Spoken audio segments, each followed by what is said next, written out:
Everyone, स्वागत है आपका प्रज्ञान एकेडमी की यूट्यूब चैनल पर। हम प्राचीन भारत के इतिहास में गुप्तोत्तर काल पढ़ रहे थे और उसमें भी हम कौन सा वंश पढ़ रहे थे? पुष्यभूति वंश, ठीक है, या फिर क्या, वर्धन वंश। मैंने इसका पूरा इतिहास बता दिया था कि स्थापना किसने की थी। पुष्यभूति ने स्थापना की थी थानेश्वर में, ठीक है, इसीलिए इसको थानेश्वर का पुष्यभूति वंश कहते हैं या फिर थानेश्वर का वर्धन वंश कहते हैं, ठीक है। पुष्यभूति की मृत्यु के बाद राजा कौन बना? उसका ही पुत्र प्रभाकर वर्धन। ये हमने लास्ट टाइम में पढ़ लिया था, लेकिन अभी हम थोड़ा सा बस रिवाइज कर लेते हैं जिससे कि आपको समझ में आ पाए कि आज हम क्या पढ़ रहे हैं। प्रभाकर वर्धन की मृत्यु के बाद उसका जो बड़ा पुत्र था राज्यवर्धन, वह राजा बना। प्रभाकर वर्धन के 2 पुत्र एवं 1 पुत्री थी, प्रभाकर वर्धन, हर्षवर्धन। पुत्री कौन थी? राजश्री। राजश्री का विवाह किससे हुआ था? मौखरी नरेश ग्रहवर्मन से, ठीक है। तो जब प्रभाकर वर्धन की मृत्यु हुई तो राजा कौन बना? राज्यवर्धन बना, ठीक है। फिर उसके बाद क्या हुआ? एक मालवा का शासक था देवगुप्त, उसने उसके ही मित्र बंगाल के गौड़ शासक शशांक, उसकी सहायता से ग्रहवर्मन की हत्या कर दी, ठीक है। मतलब जो वो मालवा का शासक था उसने बंगाल के शासक के गौड़ नरेश की सहायता से किसकी हत्या की? मौखरी नरेश ग्रहवर्मन की हत्या की, जो कि राजश्री का पति था, और राजश्री को बंदी बना लिया, ठीक है। फिर राज्यवर्धन को जब इस बात का पता चला तो वह बदला लेने इस अपमान का और अपनी बहन को छुड़ाने के लिए गया, ठीक है। तो उस समय फिर क्या हुआ? छल से ही गौड़ शासक शशांक ने राज्यवर्धन की भी हत्या कर दी, ठीक है, और राजश्री को वो वापस नहीं ला पाया। तो जब राज्यवर्धन की मृत्यु हुई फिर राजा जो बना वह था हर्षवर्धन, और उस समय हर्षवर्धन की आयु कितनी थी? मात्र 16 वर्ष, ठीक है। सिर्फ 16 वर्ष का वह था और उसके सामने सबसे बड़ी चुनौती क्या थी? अपने भाई की हत्या का बदला लेना और अपनी बहन को मुक्त कराना, ठीक है। फिर हर्षवर्धन ने अपने बौद्ध मित्र की सहायता से क्या किया था? राजश्री को ढूंढ निकाला था और राजश्री को क्या बना दिया था? कन्नौज की शासिका बना दिया था। मतलब एक तरीके से ये मान लेते हैं कि हर्षवर्धन ही का अधिपत्य था कन्नौज पर, और शासिका किसको बना दिया था? उसने राजश्री को बना दिया था, ठीक है। अब आज हम पढ़ेंगे उसके आगे का कि हर्षवर्धन का विजय अभियान कहाँ तक उसकी सेना फैली हुई थी, मतलब कहाँ तक उसका राज्य का विस्तार था। फिर पढ़ेंगे हर्ष का शासनकाल कितना था, फिर हर्षकालीन प्रशासन। ये 3 मुख्य बिंदुओं पर आज हम चर्चा करेंगे। ये आपका मेंस के लिए बहुत इंपॉर्टेंट है, आपका 15 नंबर में क्वेश्चन इस पे से आ सकता है, ठीक है। कई बार कंपेयर भी आ जाता है 2 राजाओं के बीच में। मैं बहुत जल्दी स्टार्ट करने वाली हूँ कि आप लोगों को डेली एक क्वेश्चन दिया करूंगी मैं मेंस का, और नेक्स्ट डे मैं उसको डिस्कस किया करूंगी, ठीक है।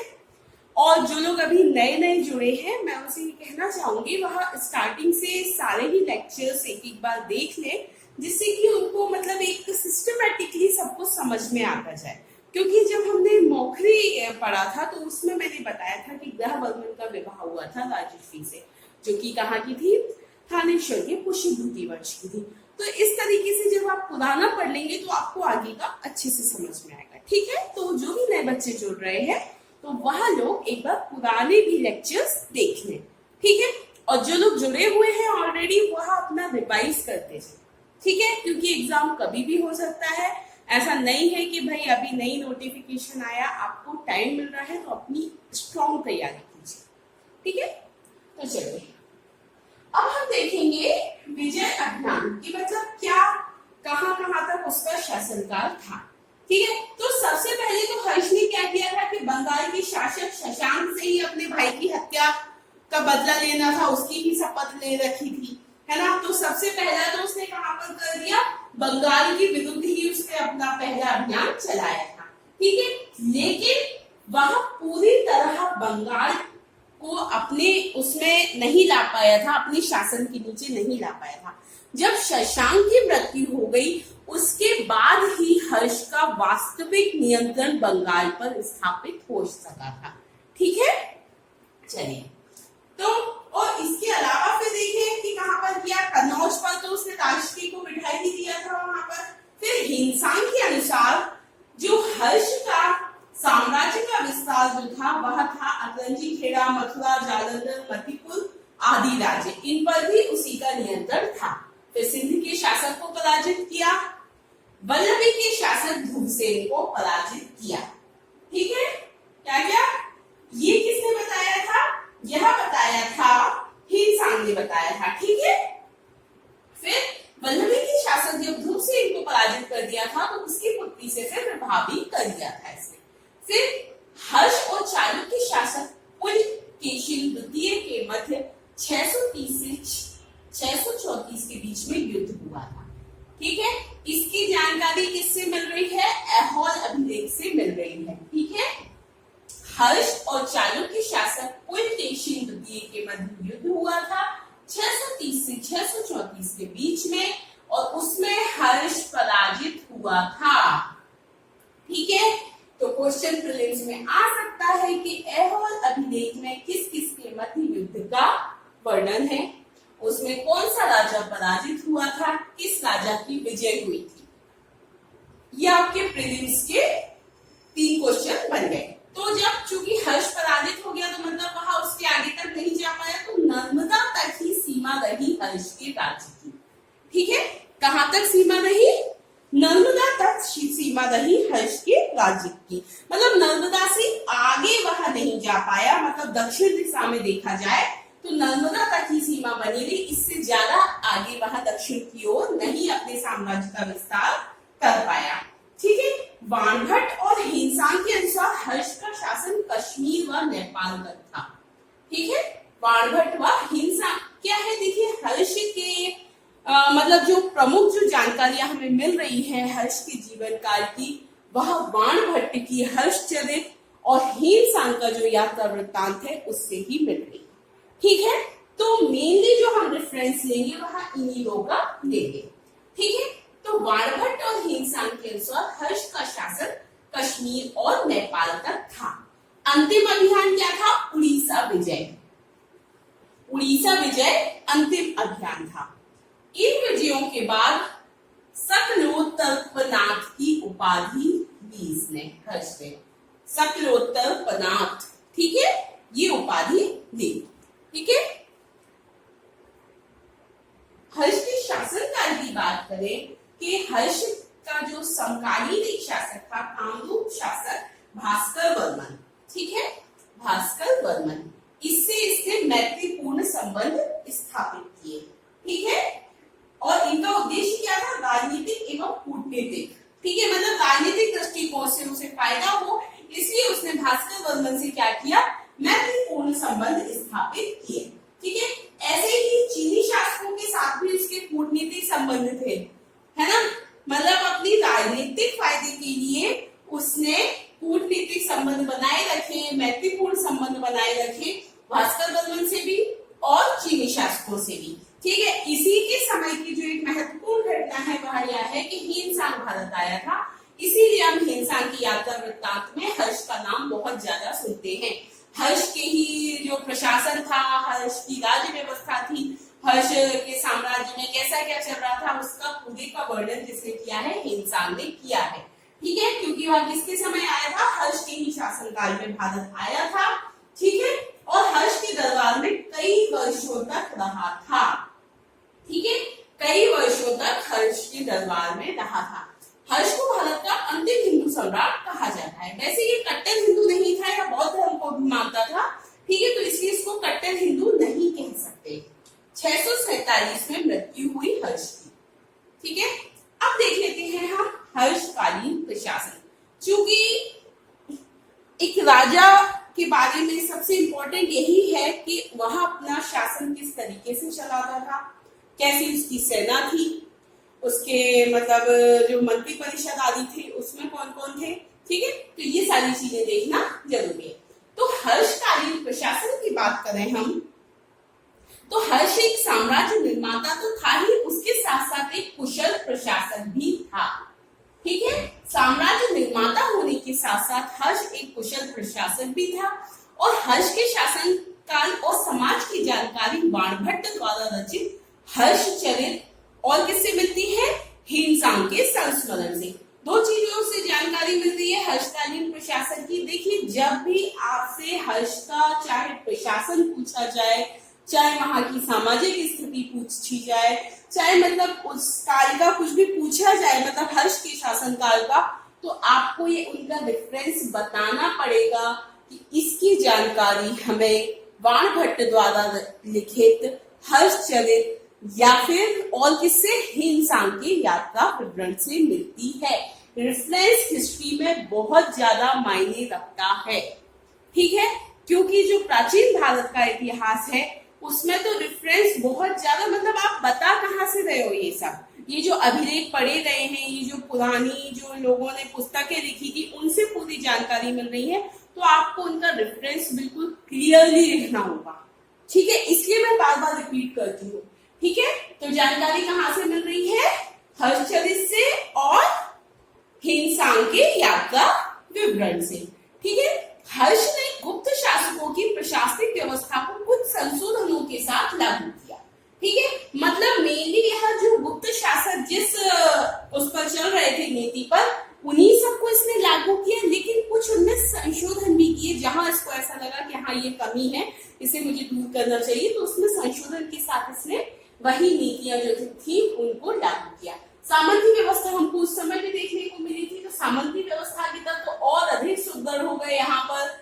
लेकिन मुद्रा का कोई बहुत ज्यादा यूज नहीं था, ठीक है, क्योंकि यहाँ भूमि अनुदान की व्यवस्था थी, ठीक है, तो इसलिए यहाँ पर क्या नहीं था, मुद्रा का बहुत ज्यादा उपयोग देखने को नहीं मिलता है, ठीक है। व्यापार वाणिज्य में गिरावट आई, मुद्रा व्यवस्था में गिरावट आई।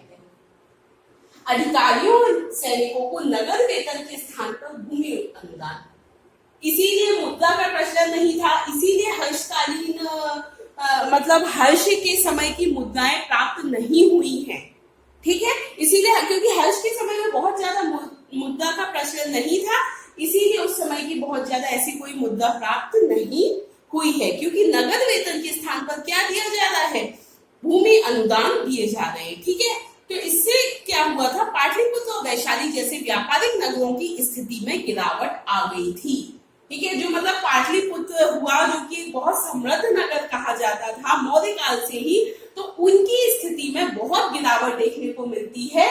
किस समय अपन को, जब मतलब जिस समय ये पुष्यभूति वंश का शासन था यहाँ पर गुप्तोत्तर काल में, तो उस समय बहुत ज्यादा गिरावट देखने को मिलती है, ठीक है। पाटलिपुत्र में भी और वैशाली में भी। हर्ष का राज्य बिहार, उत्तर प्रदेश, पंजाब, हरियाणा और राजस्थान के कई क्षेत्रों में फैला था, ठीक है।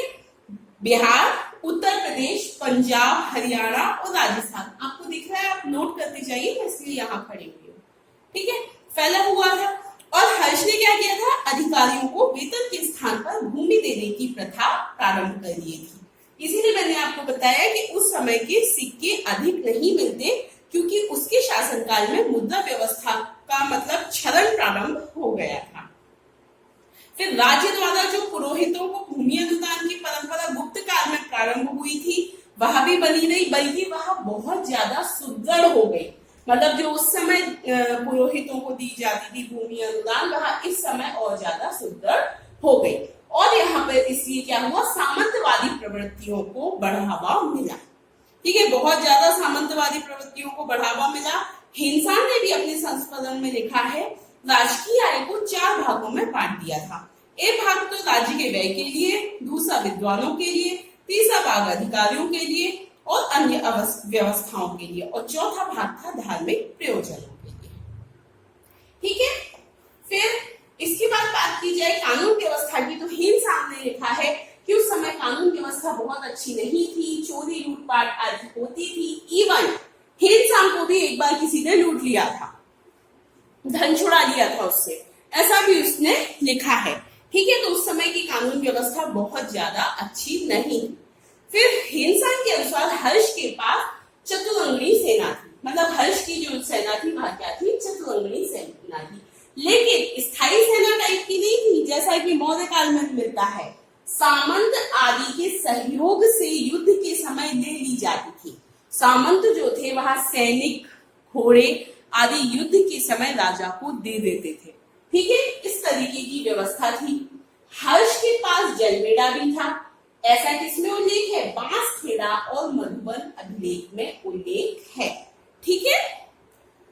साम्राज्य की आय का प्रमुख स्रोत भूमिकर था, जो कि उपज का 1/6 भाग था।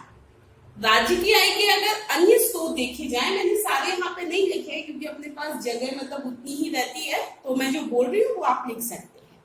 अन्य स्रोतों में उद्गंग, उपरिकर, धान्य, हिरण्य भाग, जुर्माना, वन आदि थे। मौर्यों की तुलना में पर करों की संख्या कम थी। ठीक है, मौर्यकालीन प्रशासन में करों की संख्या बहुत ज्यादा थी, यहाँ पर कम थी। साम्राज्य का सर्वोच्च क्या होता था? सम्राट था, और राजा अपनी दैवीय उत्पत्ति में विश्वास करता था। ठीक है। राजा की सहायता के लिए मंत्री परिषद होती थी, और जो उसके अधीन रहते थे उन शासकों को कुमार, लोकपाल, महाजन या महासामंत कहा जाता था। ठीक है, ये आपको समझ में आया? एक बार और मैं आपको बता देती हूँ। विजय अभियान में हमने देख लिया कि अकरनीखेड़ा, मथुरा, जालंधर, मणिपुर तक उसने अपना साम्राज्य का विस्तार कर लिया था। सिंध के शासक को पराजित किया, वल्लभी के शासक हुसैन को पराजित किया, उसकी पुत्री से विवाह कर लिया। हर्ष और चालुक्य शासक पुलकेशिन द्वितीय के मध्य 630 से 34 के बीच युद्ध हुआ, और उसमें हर्ष पराजित हुआ। इसलिए हर्ष अपने साम्राज्य का विस्तार आगे नहीं कर पाया दक्षिण में, और नर्मदा नदी तक ही उसकी दक्षिणी सीमा बन गई। ठीक है, ऐसा जो वर्णन है वह है ऐहोल अभिलेख में। वाणभट्ट व हिंसा के अनुसार हर्ष का शासन कश्मीर और नेपाल तक था। अंतिम अभियान उड़ीसा विजय थी। इन विजयों के बाद सकलोत्तरपनाथ की उपाधि ली इसने। ठीक है। कामरूप शासक भास्कर वर्मन से मैत्रीपूर्ण संबंध, चीनी शासकों से भी कूटनीतिक संबंध बनाया इसने। चीनी यात्री हिंसांग भारत आया था इसके समय में, ये क्वेश्चन पूछा जाता है। हिंसांग किसके शासनकाल में भारत आया था? किसके में आया था? हर्षवर्धन के में आया था। कट्टर हिंदू नहीं था। 647 में मृत्यु हुई। प्रशासन में साम्राज्य निर्माता एक कुशल प्रशासक था। कुशल प्रशासक तो डेफिनेटली था, क्योंकि मात्र 16 वर्ष की आयु में यह राजा बना। मतलब 16 साल आप समझ सकते हैं। ऊपर से ना इसके ऊपर इसके पिता थे ना भाई थे, हत्या हो गई थी भाई की। पिता पहले ही मतलब मृत्यु हो चुकी थी पिता की। उस समय ये राजा बना 16 साल की उम्र में, लेकिन फिर भी इसने अपने साम्राज्य को समेटा और फिर उसको और बढ़ाया, है ना। तो इससे हम ये समझ सकते हैं कि वह कुशल प्रशासक होगा। गुप्त शासकों की प्रशासनिक व्यवस्था को संशोधनों के साथ लागू किया। सामंती व्यवस्था के तत्व और अधिक सुदृढ़ दिखाई देते हैं। व्यापार वाणिज्य में गिरावट आई, मुद्रा व्यवस्था में भी गिरावट आई। अधिकारियों और सैनिकों को नगर वेतन के स्थान पर क्या मिलने लगा? भूमि अनुदान। सामंतवादी प्रवृत्तियों को बढ़ावा मिला। राज्य में कानून व्यवस्था बहुत अच्छी नहीं थी, ऐसा किसने बताया? हिंसांग ने। हिंसांग हर्ष की सेना को चतुरंगिणी कहता है, और यह युद्ध के समय सामंतों के सहयोग से प्राप्त की जाती थी। हर्ष के पास एक जलबेड़ा भी था, जिसका उल्लेख बांसखेड़ा एवं मधुबन अभिलेख में किया गया है। साम्राज्य की आय का प्रमुख स्रोत भूमिकर, जो कि उपज का 1/6 भाग होता था। साम्राज्य का सर्वोच्च सम्राट राजा होता था, जो दैवीय उत्पत्ति में विश्वास करता था। राजा की सहायता के लिए मंत्री परिषद थी। अधीन रहने वाले शासकों को कुमार, लोकपाल, महाजन या महासामंत कहा जाता है। अगले टर्न में हम पढ़ेंगे हर्ष की धार्मिक नीति, जो कि हर्ष के जीवन काल का बहुत इंपॉर्टेंट टॉपिक है, तो इसलिए उसको हमें अच्छे से पढ़ना है। तो नेक्स्ट टर्न पे हम वह पढ़ेंगे। Okay, thank you.